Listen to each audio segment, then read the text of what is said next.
Today during the forum, I am going to talk about the role of arts and cultural engagement in healthy ageing. I'll focus on the evidence for healthy ageing in general, thinking about how the arts and culture can support older adults' health across a whole range of domains.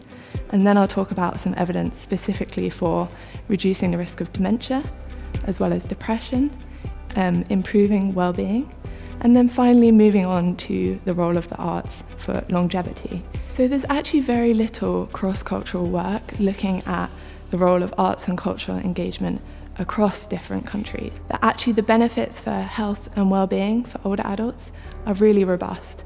So we find evidence for these benefits, and actually there's some evidence that's very new and exciting that these kind of benefits might be partly correlated with the kind of life expectancy and happiness in these countries, but that only explains a really small amount of the differences. So basically we find pretty universal evidence that arts and culture can support well-being across different countries.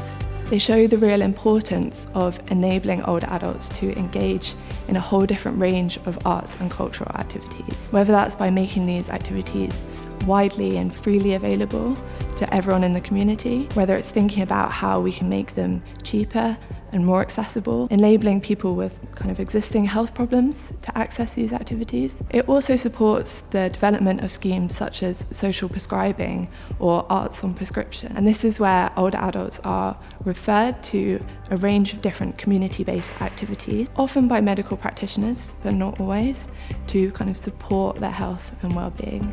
Having a forum that is open to the public is really, really important. We need the public to understand and be aware of all of this wonderful research that we're doing. And if we're not doing these kinds of forums that we open up to the public, then there is no way for them to engage in the research. So I think that it's down to us to make sure that our findings are truly accessible and disseminated among the general population. And thinking as well about the kind of role of arts and culture for older adults, I think doing these kinds of forums to engage the public is really important for getting that message out. So for older adults to understand that these kinds of activities may well benefit their health and well-being, and that they should be thinking about engaging in them.